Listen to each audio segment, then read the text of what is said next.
Hope you are fine. आपको मेरे समझाए हुए टॉपिक अच्छे तरीके से समझ आ रहे होंगे, क्लियर हो रहे होंगे, जो भी मैं टॉपिक्स आपको बता रहा हूँ। आज हम माइक्रो इकोनॉमिक्स के चैप्टर नंबर 3 डिमांड के बारे में पढ़ेंगे। नॉर्मल भाषा में डिमांड आप लोग जानते हैं, किसी चीज़ की मांग होना, जो हम लोग को ज़रूरत होती है उसी की हम डिमांड को मानते हैं। नॉर्मल भाषा में जो डिमांड है वही रहता है। पर आप कॉमर्स के स्टूडेंट हैं, आप इकोनॉमिकली तौर पे समझिए कि डिमांड होता क्या है।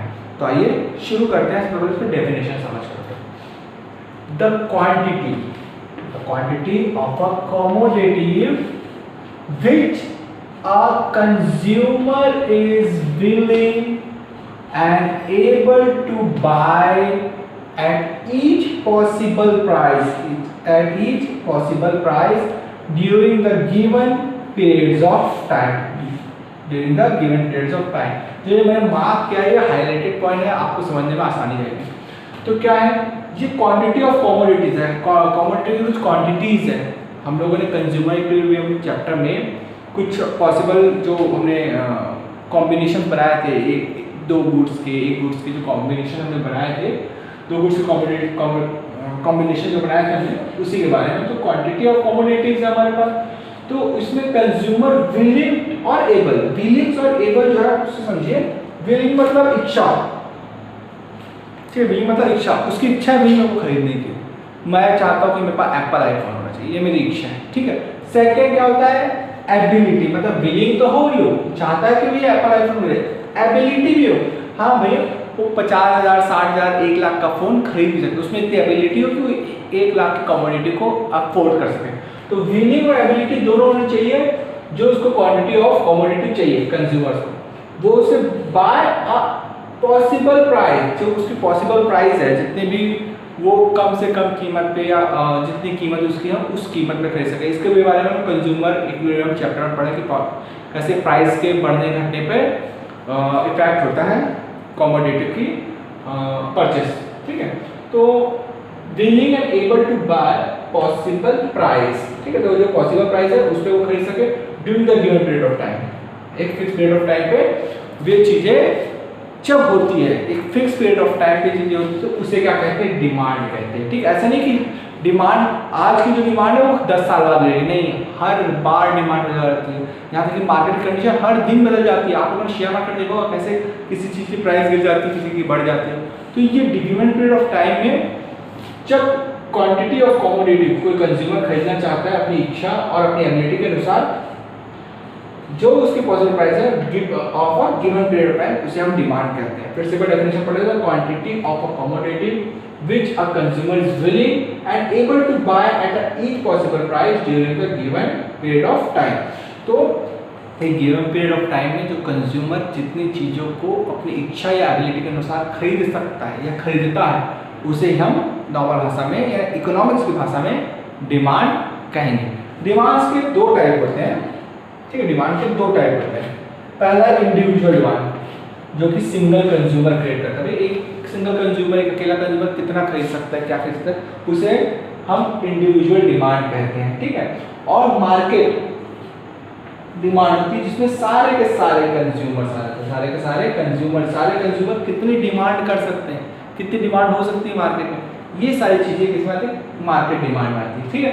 अगर डेफिनेशन आपको पूछता है डिमांड तो ये लिखोगे, इंडिविजुअल डिमांड की डेफिनेशन कुछ बोलेगा तो यही लिखना। मार्केट डिमांड की डेफिनेशन बोले तो यहाँ पे क्या कर देना, बस लिख देना ऑल और कंज्यूमर्स। तो आपकी मार्केट डिमांड की डेफिनेशन कंप्लीट यही हो जाती है, क्लियर है। आइए अब हम इंडिविजुअल डिमांड के बारे में जान लेते हैं। तो आइए अब हम डिमांड के कुछ डिटर्मिनेंट्स पढ़ते हैं, डिटर्मिनेंट्स ऑफ इंडिविजुअल डिमांड। ये डिटर्मिनेंट्स क्या होते हैं, ये फैक्टर्स होते हैं जो डिमांड को अफेक्ट करते हैं, मतलब वो डिमांड किस चीज से बढ़ेगी, किस चीज से घट सकती है। ये वही सारे फैक्टर्स हैं जिनके बारे में स्टडी करेंगे। ये 5 इंडिविजुअल के हैं, किसके, ये इंडिविजुअल के।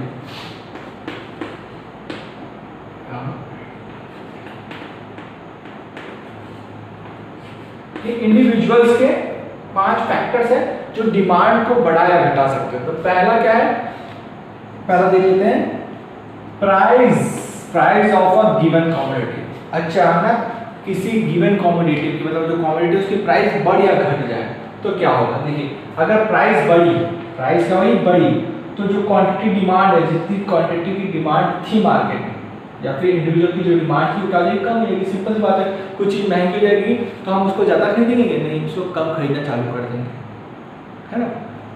ओके, और उल्टा उसका क्या होगा, प्राइस घटेगी, प्राइस कीमत होगी तो हम उसकी डिमांड क्या कर देंगे, बढ़ा देंगे, हम ज़्यादा खरीदने लगेंगे, जो चीज़ हम कम खरीदते थे उसको बढ़ा देंगे। ठीक है, इसके बारे में हमने कंज्यूमर इक्विलिब्रियम में पढ़ा है। ठीक है, तो प्राइस के साथ अगर हम देखेंगे डिमांड, अगर सिंपल से इसको डिमांड लिखें, डिमांड क्या होता है, किसमें होता है डिमांड, इनवर्स रिलेशनशिप होता है। इनवर्स मतलब एक बढ़ रहा है तो दूसरा घट रहा है, दूसरा बढ़ रहा है, दूसरा बढ़ रहा है तो ये पहला घट रहा है। ठीक है, तो ये क्या है, इनवर्स रिलेशनशिप में होता है। ठीक है, प्राइस के अकॉर्डिंग हम किसी चीज को खरीदते या नहीं खरीदते, कम खरीदते हैं, खरीदेंगे या कम खरीदेंगे। क्लियर है, तो ये प्राइस के ऊपर डिपेंड करता है। सेकेंड है price of a related goods. Price of a related good, related मतलब दो तरह के गुड्स होते हैं रिलेटेड में। पहला होता है सब्स्टिट्यूट, सेकेंड होता है कॉम्प्लीमेंट्री। ठीक है, सब्स्टिट्यूट क्या होता है कि एक की जगह हम उस चीज की जगह दूसरे का इस्तेमाल कर सकते हैं। जैसे हम टी या कॉफी रिलेटेड गुड कहलाते हैं। टी कॉफी मतलब या तो बंदा टी पिएगा या तो कॉफी पिएगा। ठीक है, तो ये रिलेटेड गुड्स है। ऐसी पेप्सी या कोको कोला, ठीक है, ऐसे बहुत से रिलेटेड गुड होते हैं, या तो हम ऑप्शन में उनको दोनों में से किसी एक को रखते हैं। ठीक है, तो ये रिलेटेड गुड्स है। तो इसमें अगर बाय चांस क्या होता है देखिए, ठीक है, ये हमारा गिवन गुड्स है, हम बाय चांस मान लेते हैं कि जो गिवन गुड्स है टी का, हम टी की बात कर लेते हैं। ठीक है, ठीक है, अगर टी की डिमांड क्या हो गई, बढ़ गई। डिमांड कैसे बढ़ेगी इनको बाद में देखते हैं, पहले देखते हैं। ये हम किसकी बात कर रहे हैं, कॉफी, ये सब्स्टिट्यूट है। बाय चांस गिवन गुड्स क्या है अपना, टी। ठीक है, और सब्स्टिट्यूट क्या है, कॉफी है। अगर कॉफी की प्राइस बढ़ जाती है, बाय चांस हम लोग देखते हैं कॉफी की प्राइस क्या होगी, बढ़ गई है, हमने यहाँ प्राइस से पढ़ा, तो कॉफी की प्राइस अगर बढ़ गई है तो उसकी डिमांड क्या होगी, उसकी सॉरी टी की डिमांड क्या होगी, टी की डिमांड भी बढ़ जाएगी। क्यों भैया, अब लोग जो कॉफी पीने वाले वो कॉफी नहीं पिएंगे क्योंकि उसकी प्राइस बढ़ गया, उसका रेट बढ़ गया कॉफी का। तो ऐसे में क्या करेंगे, जो कॉफी पीने वाले वो किस पे शिफ्ट हो जाएंगे, टी में शिफ्ट हो जाएंगे, वो टी पीने लगेंगे, तो अचानक टी की डिमांड भी बढ़ जाएगी। और अगर कॉफी की प्राइस गिर गई, अगर कॉफी की प्राइस गिर गई, कीमत कम हो गई, तो ऐसे में टी की भी डिमांड कम हो जाएगी। क्यों, टी पीने वाले कॉफी में आ जाएंगे, तो यार टी क्यों पिया, कॉफी पीते हैं, चलो उसकी प्राइस तो कम है। तो ऐसे में ये रिलेशनशिप क्या कहलाता है, डायरेक्ट रिलेशनशिप। मतलब ये गुड्स जो है एक दूसरे को बैलेंस करके चल रहा है। अगर एक की प्राइस बढ़ रही है तो दूसरे की डिमांड बढ़ जाएगी, उसी की प्राइस घट रही है तो दूसरे की डिमांड भी घट जाएगी। तो ये क्या कहलाता है, डायरेक्ट रिलेशनशिप। ठीक है, आइए अब कॉम्प्लीमेंट्री समझ लेते हैं। कॉम्प्लीमेंट्री गुड्स क्या होता है, कॉम्प्लीमेंट्री गुड्स मतलब जो एक दूसरे के साथ काम करते हैं, एक के बिना दूसरे का काम ही नहीं है। मतलब वो साथ में रहेगा, जो पहला गुड्स है उसकी कीमत तब तक है जब तक दूसरे गुड्स उसके साथ है, उसके बिना नहीं है। जैसे कि कार एंड पेट्रोल, ये कार की कीमत कब तक है, तब पेट्रोल, जिस दिन पेट्रोल खत्म हो गया तो कार कौन खरीदेगा। हाँ, अब टेस्ला आ रहा है, इलेक्ट्रिसिटी है, लेकिन फिर भी इलेक्ट्रिसिटी जनरेट करने के लिए हमको कोल चाहिए, सोलर एनर्जी चाहिए, विंड एनर्जी चाहिए। तो कोल भी तो एक फ्यूल सी हुआ ना, जो पेट्रोल के साथ होता है। तो कार के साथ पेट्रोल की डिमांड बनी रहती है। तो इसमें इसका रिलेशनशिप समझ लेते हैं। ऐसे और भी आते हैं, जैसे बटर, ब्रेड एंड बटर। ठीक है, फॉर एग्जांपल ब्रेड के साथ हम जैम, बटर जो भी खाते हैं वो कॉम्प्लीमेंट्री, उसके बिना उस बाकी का यूज नहीं। जैम हम कैसे खाएंगे, चम्मच निकालने का खाएंगे तो नहीं, बिना ब्रेड के बिना रोटी के हम जैम नहीं खा पाएंगे। या बटर जो है किसी के साथ लग के खाएगा, कोई चम्मच निकाल के बटर नहीं खाता, तो वो कॉम्प्लीमेंट्री गुड्स होते हैं, किसी के साथ यूज होते हैं। तो कॉम्प्लीमेंट्री गुड्स का ये दिया हुआ है, देखिए ध्यान से क्या हुआ, पेट्रोल की प्राइस जो है वो क्या हो रही है, बढ़ गई। पेट्रोल की प्राइस आप देख ही रहे कितनी बढ़ रही है, 95, 96, कई स्टेट में तो 100 तक है। तो ऐसे में अगर पेट्रोल की प्राइस बढ़ गई है तो कार की डिमांड कम हो जाएगी, लोग कार नहीं खरीदेंगे, बाइक नहीं खरीदेंगे। क्यों खरीदेंगे भैया, पेट्रोल उनको पेट्रोल लाना पड़ेगा, बोले इतना ज़्यादा महंगा पेट्रोल है, छोड़ो कार बाइक नहीं खरीद सकते। ठीक है, उसके अलावा अगर पेट्रोल की प्राइस गिर जाती है, पेट्रोल की कीमत कम होने लगती है, तो ऐसे में कार और बाइक की डिमांड क्या होगी, बढ़ने लगेगी। प्राइस, पेट्रोल की प्राइस बढ़ी है तो डिमांड जो है कार की घट जाएगी, और पेट्रोल की प्राइस घट गई है तो कार का डिमांड बढ़ जाएगा। ये इनवर्स रिलेशनशिप कहलाता है। क्या कहलाता है ये? Inverse relationship. आइए अब हम थर्ड फैक्टर देख लेते हैं कि कंज्यूमर इक्विलिब्रियम का थर्ड फैक्टर। तो थर्ड हमारे पास है फैक्टर, वो है income of a consumer. Consumer की इनकम भी एक इंपॉर्टेंट रोल प्ले करती है डिमांड में। किस तरह का रोल प्ले करती है? तो देखो कंज्यूमर की इनकम दो चीजों पे जाती है, ठीक है। दो टाइप के गुड्स खरीदता है, या तो वो नॉर्मल गुड्स खरीदेगा या तो इंफीरियर गुड्स। पहले हम समझ लेते हैं कि नॉर्मल गुड्स क्या होता है। नॉर्मल गुड्स मतलब जो डेली कंजम्पशन नेसेसरी है या लग्जरीज आइटम है कभी कभार, तो वो क्या कहलाते हैं? नॉर्मल गुड्स कहलाते हैं, ठीक है। अगर नॉर्मल गुड्स खरीद रहा है और उसकी इनकम, जैसे मैंने आपको कंज्यूमर इक्विलिब्रियम में बताया था कि इनकम क्या होती है, बाय से डोनेट करते हैं। तो इनकम अगर बढ़ रही है, इनकम क्या हो रहा है? बढ़ रहा है। ये सिंपल बात, इनकम बढ़ेगा तो हम क्या करेंगे? गुड्स की डिमांड बढ़ा देंगे। जो चीज़ हम पहले 5 खा रहे थे वो 10 खाएंगे, क्यों? क्योंकि हमारी इनकम बढ़ गई है। नेक्स्ट, अगर इनकम घट रही है, इनकम कम हो गई, तो हम डिमांड क्या करेंगे? डिमांड भी कम कर देंगे। पहले हम किसी चीज़ को 8 खरीद रहे थे, अब हमारी इनकम कम हो गई तो हम तो 4 करेंगे, 6 करेंगे, तो डिमांड क्या कम होगी। तो ऐसे में कौन सा रिलेशनशिप दिख रहा है? Direct relationship. क्या कह रहा है? Direct relationship. ये आपको लिखना होगा, आंसर पूछेंगे कि भाई income of a consumer normal goods पे किस तरह का रिलेशनशिप शो करता है? तो डायरेक्ट रिलेशनशिप शो करता है।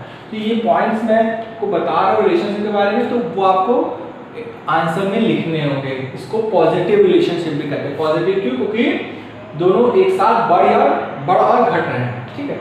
अगला होता है गुड्स, जिसे हम कहते हैं इंफीरियर गुड्स। इंफीरियर मतलब चीप गुड्स का है, सस्ते माल, सस्ती चीजें। जैसे सस्ती चीजें जैसी कोई चीज इकोनॉमिक्स में नहीं होती। क्यों नहीं होती? क्योंकि ये इंसान के इनकम के ऊपर डिपेंड करता है कौन सी सस्ती है महंगी है, ठीक है। जो ऐसा आदमी जिसकी महीने की सैलरी 1 लाख 1.5 लाख 2 लाख रुपए है, उसके लिए आईफोन क्या है, OnePlus क्या है, सस्ता बुरा है, खरीद लेंगे, 1 महीने की सैलरी जाएगी ज़्यादा, ठीक है ना। जिसकी इनकम करोड़ों रुपए है, ठीक है, अंबानी है, टाटा है ना, बिरला लोग हैं, तो उनके लिए आउडी, लंबोर्गिनी कार और जो महंगे महंगे जो गुड्स है वो मतलब उनके लिए क्या है? तो सस्ते हैं, उनके चीप गुड्स है। ठीक है, एक बार लगेगा पैसा, इतना तो हम लोग दिन में कमा लेते हैं, महीने में कमा लेते हैं, तब ठीक है। तो चीप गुड्स का कोई इकोनॉमिक्स में नहीं होता। ये इनकम के ऊपर डिपेंड करता है कि कौन सा गुड सस्ता है, कौन सा महंगा, आपकी इनकम के ऊपर डिपेंड करता है, ठीक है। तो अगर चीप गुड्स के बारे में बात की जाए तो उसमें अगर आपकी इनकम बढ़ रही है, इंफीरियर गुड्स में अगर आपकी इनकम बढ़ रही है तो डिमांड क्या हो जाएगी? चीप गुड्स की, मतलब इंफीरियर गुड्स की डिमांड कम हो जाएगी। आप सस्ता क्यों खरीदोगे? आज हमारी इनकम बढ़ गई है, ठीक है।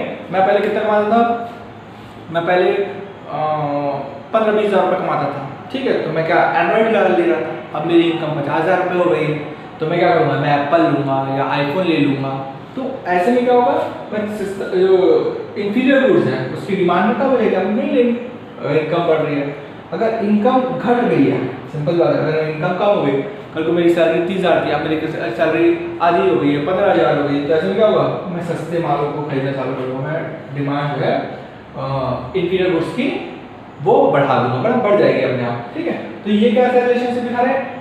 नेगेटिव रिलेशनशिप, मतलब इनवर्स रिलेशनशिप दिखा रहे हैं, ठीक है। क्योंकि एक बढ़ रहा है तो दूसरा घट रहा है। क्लियर है? तो होप आपको तीनों पॉइंट समझ में आएंगे। फोर्थ है टेस्ट एंड प्रेफरेंस। तो डिमांड जो होता है, इंडिविजुअल डिमांड, वो टेस्ट और प्रेफरेंस के अकॉर्डिंग भी बढ़ता और घटता रहता है। कैसे? कोई चीज हमको टेस्टफुल है, जो प्रेफरेंस भी हम लिख सकते हैं अपन चाहे तो जिसको हम प्रेफर करते हैं, जो हमको टेस्टी लगता है, जिसका टेस्ट हमको अच्छा लगता है, तो अगर टेस्ट बढ़ रहा है तो डिमांड क्या होगा? बढ़ेगा। जो हमको अच्छा लग रहा है, हमको टेस्टफुल लग रहा है, उसकी हम डिमांड क्या करेंगे? बढ़ा देंगे, ठीक है। जिसका टेस्ट हमको अच्छा नहीं लगा, बुरा लगा, उसकी डिमांड हम लोग क्या करेंगे? घटा देंगे। तो टेस्ट में कमी, डिमांड में कमी, टेस्ट में बढ़ोतरी, डिमांड में बढ़ोतरी। तो ये कौन सा रिलेशनशिप हुआ? डायरेक्ट पॉजिटिव रिलेशनशिप हुआ। क्लियर? फिफ्थ देख लेते हैं फटाफट।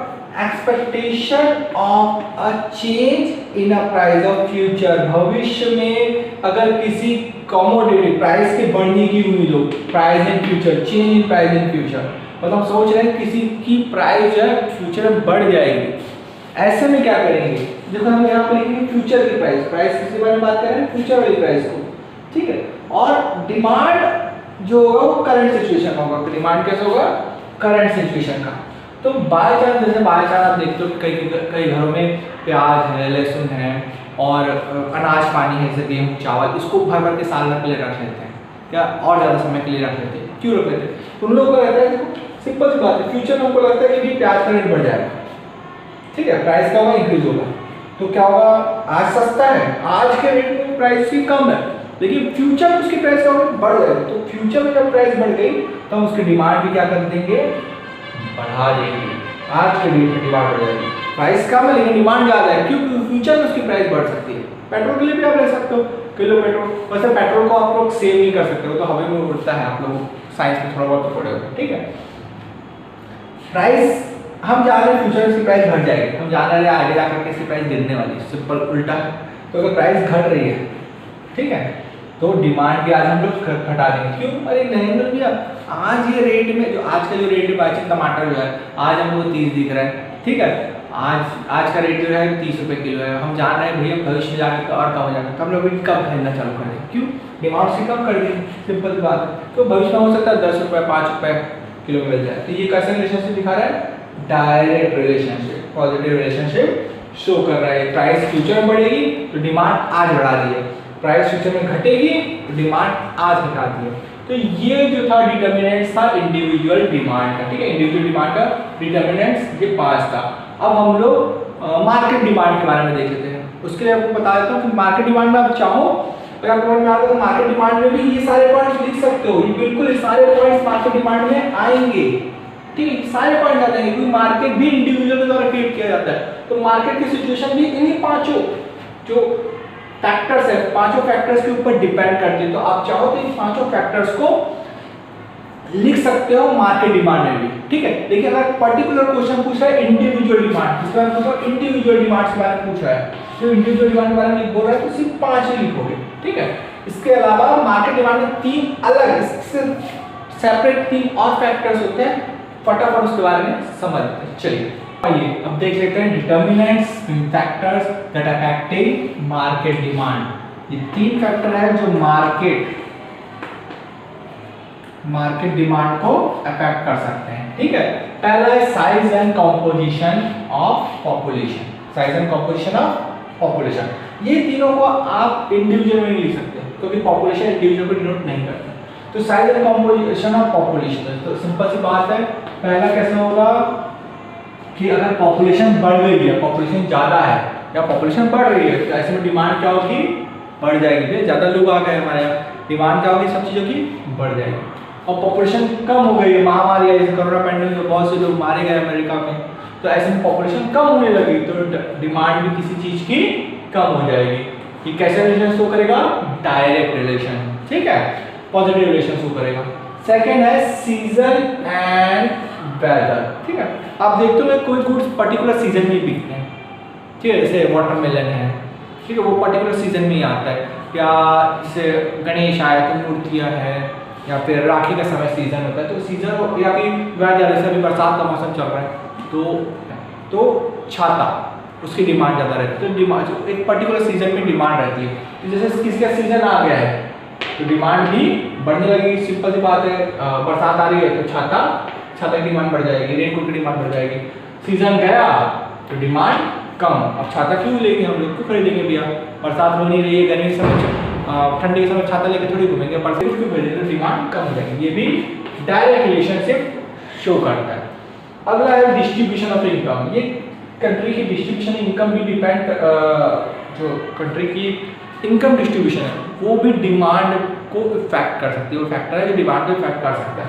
अगर किसी कंट्री की डिस्ट्रीब्यूशन ऑफ इनकम जो इक्वल होगा, मतलब सबको समान इनकम मिल रही है, हाँ थोड़ा बहुत फेवरेबल है लेकिन हाँ अच्छी खासी इनकम सब लोग को मिल रही है, तो ऐसे में डिमांड क्या होगा, हर गुड्स का बना रहेगा, डिमांड बढ़ते जाएगा, कोई इनकम भी बढ़ती जा रही है, इनकम इक्वल है, ठीक है।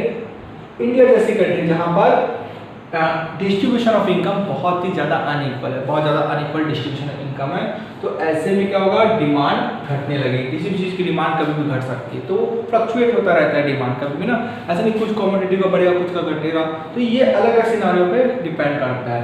तो ये टोटल डिटर्मिनेंट से ऑफ डिटर्मिनेंट का factor affecting the demand scope. आपको ये पूरा टर्म जितने भी आज मैंने टॉपिक्स कवर किए वो पूरे समझ में आए होंगे। अगर आपको वीडियो अच्छा लगा है तो इसे लाइक करें, कमेंट करें, सब्सक्राइब करें और बेल आइकन पर क्लिक करें, जैसे ही वीडियो अपलोड हो आपको नोटिफिकेशन आ जाए। Thank you.